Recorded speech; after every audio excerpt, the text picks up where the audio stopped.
Pues vamos a ello, porque con motivo de este 50 aniversario de la muerte de Franco, 40DB ha elaborado una encuesta para la serie El País sobre la opinión y el conocimiento que tienen los españoles sobre esa etapa de nuestra historia. Solo el 55% de los españoles tiene una opinión negativa sobre la dictadura, aunque el 70% considera que el cambio que se produjo en nuestro país tras la muerte del dictador fue un cambio positivo, lo cree el 70%.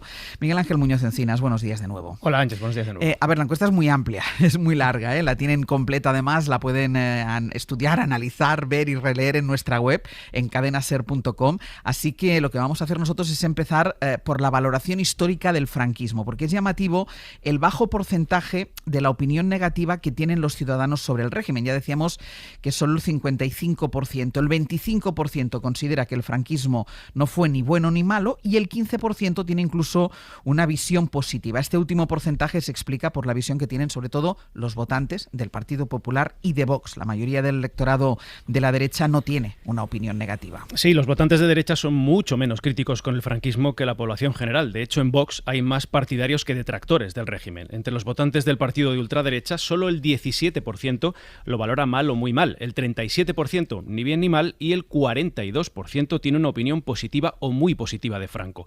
Entre los que votan al PP, el 38% lo valora negativamente, el 37% ni bien ni mal y el 20% bien o muy bien. Así que no es de extrañar que 7 de cada 10 españoles piensen que Vox tiene similitudes ideológicas con el franquismo y 5 de cada 10 creen que el PP también. Los españoles tienen muy claro que las áreas en las que el franquismo impactó más negativamente fueron la igualdad de género, las libertades y derechos civiles y la imagen internacional de España. Sin embargo, un 34% de los españoles considera que la dictadura tuvo efectos positivos sobre la economía y casi un 30% también cree que fue beneficiosa para la educación, el bienestar y la calidad de vida. Tanto los electores de Vox como los del PP consideran que el régimen de Franco tuvo un impacto positivo en la economía, la educación y la cultura, el bienestar y la cohesión social y territorial de España. Sin embargo, penalizan al franquismo en términos de libertades e igualdad de género. Por sexos, las mujeres de las diferentes generaciones valoran de manera más negativa el impacto del franquismo en todas las esferas. Los hombres más jóvenes suelen ser más indulgentes con el régimen e incluso consideran que tuvo un impacto positivo en la economía. Respecto a la transición, el 70% de los españoles cree que el cambio que se produjo en España después de la muerte de Franco fue positivo. Esta percepción es compartida de manera extensa por todos los electorados, salvo por Vox, que está muy dividido a este respecto. La mayoría de la ciudadanía considera que la transición construyó una democracia comparable a las europeas y que fue un ejercicio colectivo de reconciliación. Aunque casi 8 de cada 10 piensan que se podría haber ido aún más lejos. La mayoría de los españoles cree que el franquismo dejó consecuencias que todavía hoy se perciben en España, sobre todo en la política, la Iglesia y la sociedad, pero también en el ejército, las fuerzas y cuerpos de seguridad y el poder judicial. Los votantes de derechas solo perciben consecuencias y mínimas en la política. Los de izquierdas, por contra, las observan en todos los ámbitos e instituciones. Paradójicamente, las generaciones más jóvenes identifican más huellas del franquismo en la España de hoy que sus mayores. Casi 3 de cada 4 españoles, un 74%, piensan que la democracia es preferible a cualquier otra forma de gobierno. No obstante, un 17% cree que un régimen autoritario puede ser preferible en determinadas circunstancias. Al 9% le es indiferente una forma de gobierno u otra. Entre las generaciones más jóvenes, es decir, entre las que no han vivido bajo la dictadura, son casi un 25%, 1 de cada 4, los que justifican un régimen autoritario en determinadas circunstancias. Y luego está el grado de conocimiento que tienen los españoles de esa etapa de nuestra historia, porque el sondeo de 40DB evidencia un notable desconocimiento entre las generaciones más jóvenes. Por ejemplo, casi la mitad de los menores de 44 años no saben qué bando asesinó a Federico García Lorca. Y la mitad de los menores de 44 años, la mitad de las generaciones Z y Millennial, tampoco sabe ubicar correctamente en el tiempo la dictadura. Se equivocan con las fechas. Y un 8% de los que nacieron a partir de 1980 piensa que el franquismo fue un régimen democrático. La gran mayoría de la población, el 85%, describe al régimen de Franco como una dictadura. Más de un 75% de la ciudadanía es consciente de cuál era la situación de los derechos y libertades durante el franquismo, especialmente en lo que respecta a la censura, la imposibilidad de criticar al gobierno y el sometimiento de la mujer al hombre. Necesitaban permiso del marido para viajar, para trabajar o para abrir una cuenta bancaria, por ejemplo. Las generaciones de mayor edad son más conscientes de la falta de libertades que caracterizaba al régimen de Franco. Por su parte, más del 40% de los menores de 28 años, los de la generación Z, no saben que durante el franquismo no era posible divorciarse. La mitad de la población española atribuye el inicio de la guerra civil a un golpe de Estado de Franco contra un gobierno legítimo, y el resto se reparte entre el desconocimiento y la identificación del gobierno de la Segunda República como culpable del conflicto.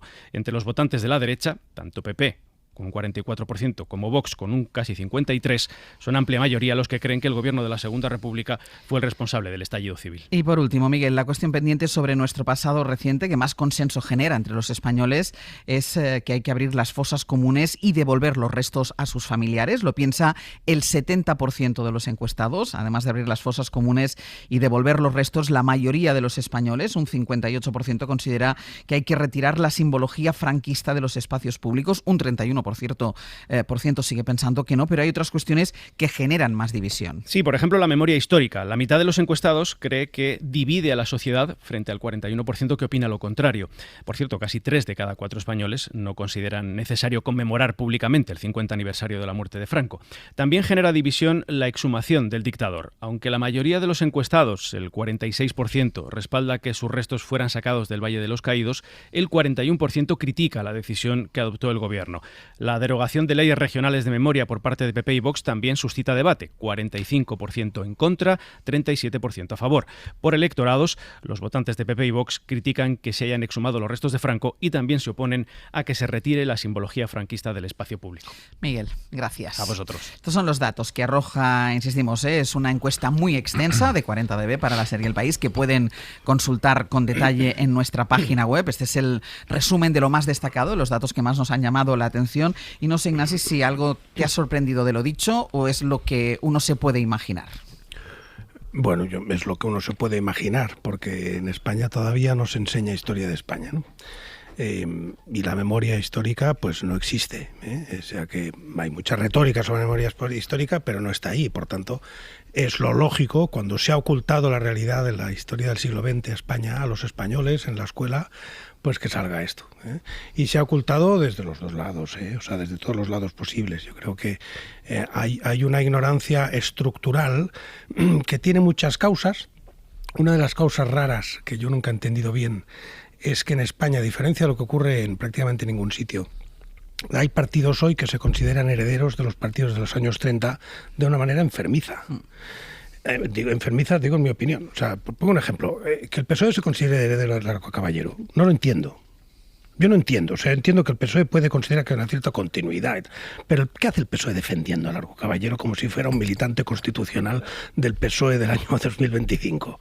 Es un revolucionario, que no. Si hoy estuviera Largo Caballero lo encarcelarían. Así, yo tengo que explicarlo. Pongo eso porque es inseparable el debate sobre lo que se sabe de Franco con el debate sobre la imagen que se da de la República, que es edulcorada y que tenía enormes progresos sociales, pero claro, si todo no era exactamente una maravilla, ¿no? Y con el propio relato de la Guerra Civil y sus crímenes, etcétera. Y por tanto que en ese contexto pues también la propia historia del franquismo se cuenta como si todo hubiera sido lo mismo. Y como si colaborar con el régimen franquista y con la administración franquista en el año 50, o en el año 45, o en el año 39, fuera lo mismo que hacerlo en el año 69.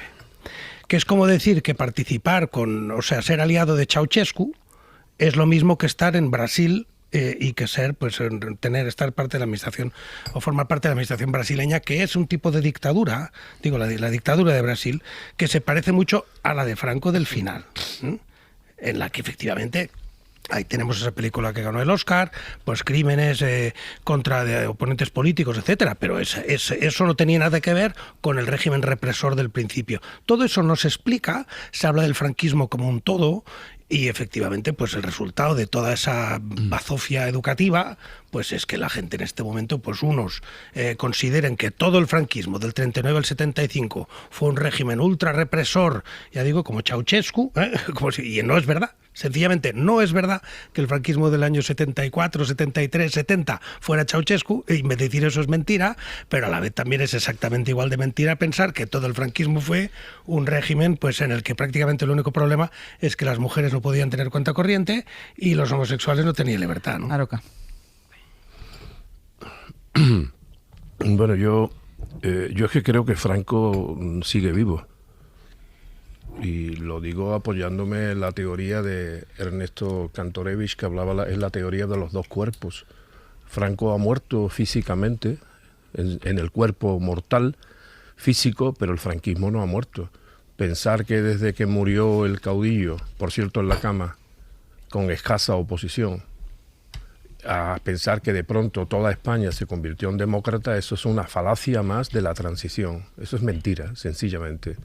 Y no solamente es mentira, sino que una parte muy importante de nuestra democracia, llamémosla así, plena, completa, tiene distintos calificativos, es una herencia directa del franquismo. Empezando, bueno, a partir de la ley de la reforma política de 1977, que ya llevaba el germen constituyente de lo que luego vendría, y que sin embargo fue una ley fundamental del régimen franquista. Por ejemplo, la monarquía. Por ejemplo, el sistema judicial. O sea, los jueces franquistas de un día para otro pasaron de administrar leyes franquistas a administrar leyes democráticas. ¿Eso cómo se come? Pues como en Alemania, como en Francia, Bueno, como vale, en toda no, Europa. En Alemania hubo otro tipo de decisiones, entre otras cosas se creó una Corte Constitucional y se depuró en la medida de lo posible tanto el sistema tanto el sistema de reclutamiento de los jueces como posibles depuraciones a los más responsables. Pero bueno, ¿por qué llegamos aquí en estas condiciones? A mí la encuesta no me sorprende, porque estoy de acuerdo en algo que ha dicho Ignasi, que ha fallado el sistema educativo, pero han fallado sobre todo los partidos políticos, sobre todo los progresistas. O sea, ¿cómo se puede comprender que hayamos llegado hasta esta década sin eliminar los elementos simbólicos más importantes del franquismo? Habiendo habido, como hubo, dos mayorías absolutas de un partido de izquierda como el Partido Socialista presidido por don Felipe González. Y sin embargo la simbología importa, porque la simbología construye pensamiento, la simbología anula resistencia. En este país todavía estamos buscando a los muertos en las cunetas. ¿Y cómo no vamos a pensar lo que está pasando? Por cierto, el partido líder de la oposición fue fundado por ministros franquistas. Luego, por tanto, ¿de qué nos sorprendemos? Si es que somos una herencia del franquismo. Elisa. Sí, a mí me parece, bueno, la encuesta desde luego es interesantísimo, nos sorprende, y creo que la primera parte es efectivamente el desconocimiento, ¿no? Sobre todo el desconocimiento por parte de las generaciones más jóvenes, que encima son las que más están, digamos, a favor del franquismo, de sistemas autoritarios. Y creo que eso tiene mucho que ver, como dice Ignasi, con el sistema educativo, tiene mucho que ver con estas simplificaciones que se hacen mucho por los partidos, por los medios, de no conocer la complejidad, no solo de la Segunda República, que es una historia interesantísima, pero es la historia de un fracaso, que es el intento de construir por primera vez en España una democracia, digamos, de verdad, y digamos, de defender el progreso social, los derechos fundamentales, y eso fracasa. Y luego, el régimen de Franco es un régimen efectivamente muy largo, con un montón de fases diferentes. Yo recomiendo mucho, aprovecho estos micrófonos, el libro Ni una, ni grande, ni libre, de un historiador joven, que es interesante porque es una perspectiva ya de personas que no han vivido el franquismo, que está fenomenalmente contado y que explica muy bien todas las fases del régimen franquista. Esto por un lado, porque si no conoces tu historia, evidentemente eres muy manipulable en todos los sentidos, ¿no? Y la segunda parte, que me parece todavía, bueno, quizá lo peor, es la gente joven, ¿no? Entonces, hay dos aspectos. Uno, no lo has vivido directamente. Segundo, no sabes de qué va. Tercero, esto se enmarca en un movimiento muy general y quizás lo más preocupante, en que en otros países, no solo en España, también hay ese movimiento de recuperación del fascismo italiano de Mussolini, no digo ya lo de Alternativa por Alemania, de recuperar el gobierno de Petén en Francia, de Vichy. O sea, esto es un movimiento bastante general. Claro, nosotros en España hablas del franquismo porque es tu dictadura de referencia, pero ojo, que esto está pasando en otros sitios y es la gente joven, y creo que es lo más preocupante de todo. Mira, solo por añadir el nombre del escritor del libro, porque ha dicho ni una, ni grande, ni libre, ya que recomienda Ay, perdón, el libro. si no he dicho el libro. Nicolás Sesma, perdón. Aroca, que levantabas la mano. Es que es muy bueno el libro. También se impugna la República también en su totalidad.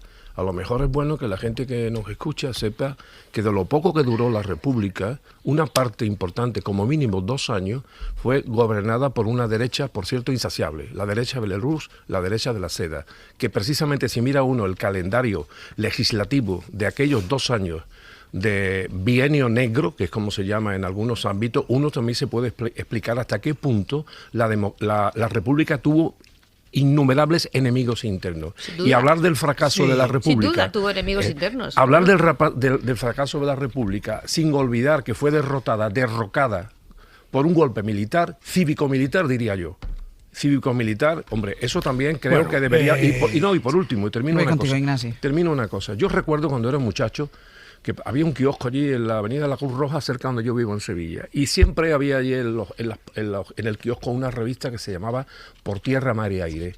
Y a mí me llamaba mucho la atención porque debajo del título ponía no apta para irreconciliables. O sea, ¿qué quería decir eso? Que los derrotados víctimas de un golpe de Estado tendrían que reconciliarse con los que habían dado el golpe de Estado y estaban practicando políticas represivas que duraron muy allá. Muy allá. Hombre, claro, evidentemente el régimen de Franco en el 74 no era el mismo. Absolutamente de acuerdo. Ni el 70. Eso no lo sabe. Pero no, es que eso es el problema. Claro, pero hablemos de Franco. Claro, ¿qué es lo que pasó? Antes he dicho, Franco no había muerto.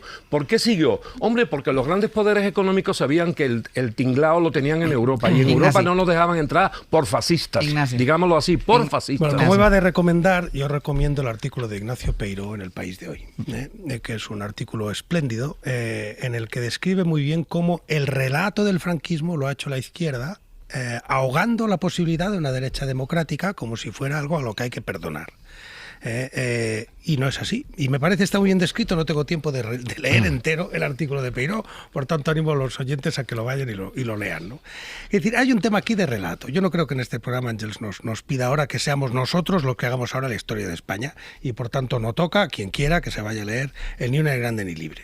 Y hay bibliografía suficiente, como para... Por tanto, no vamos a ser nosotros ahora. Yo prefiero hablar de cómo gestionamos esa historia, que eso me interesa más. ¿Cómo gestionamos hoy el relato de esa historia? Si la República era ya un fracaso el año 36, yo creo que lo era, los historiadores lo dirán. ¿La República fracasó por el golpe de Estado o ya era un fracaso cuando llegó el golpe de Estado? Bueno, eso es un debate de historiadores, yo tengo mi opinión sobre eso. Pero en todo caso, lo que sí es verdad es que hoy, en el año 25, y en el 24, y en el 20, y en el 15, o sea, en todo lo que es la escuela de la gente, la formación escolar de esos jóvenes que responden a la encuesta que se publica hoy, pues todo eso no está.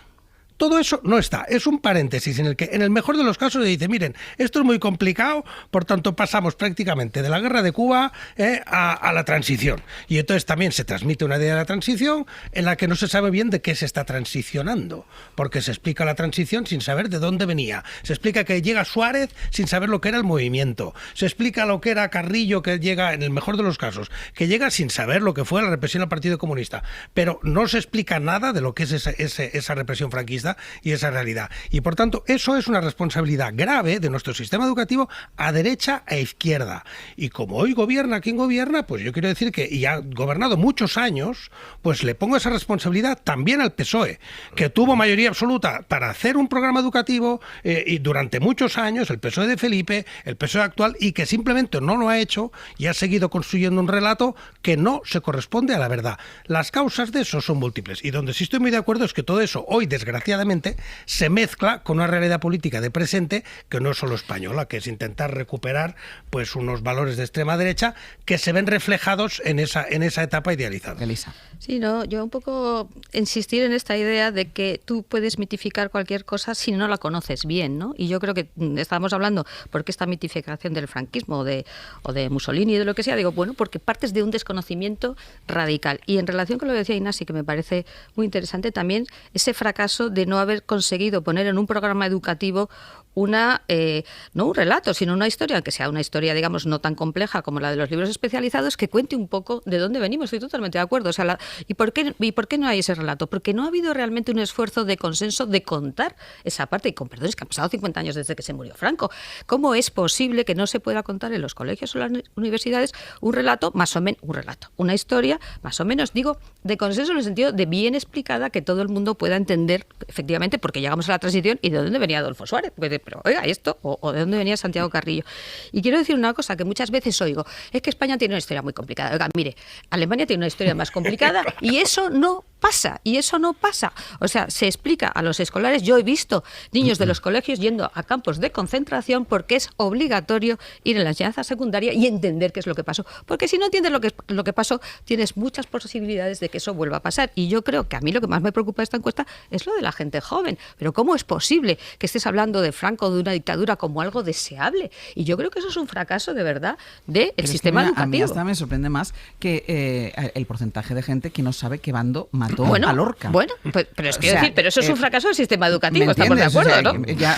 Es que me parece bueno, eso sí saben, que también lo pregunta, la encuesta, eso sí saben que alguien lo mató. No, y si saben a qué se dedicaba Lorca. Sí, es muy grave. Javier, claro. que perdía esa palabra. Bueno, algunos apuntes. Primero, Italia y Alemania no se pueden comparar con España. ¿Por qué?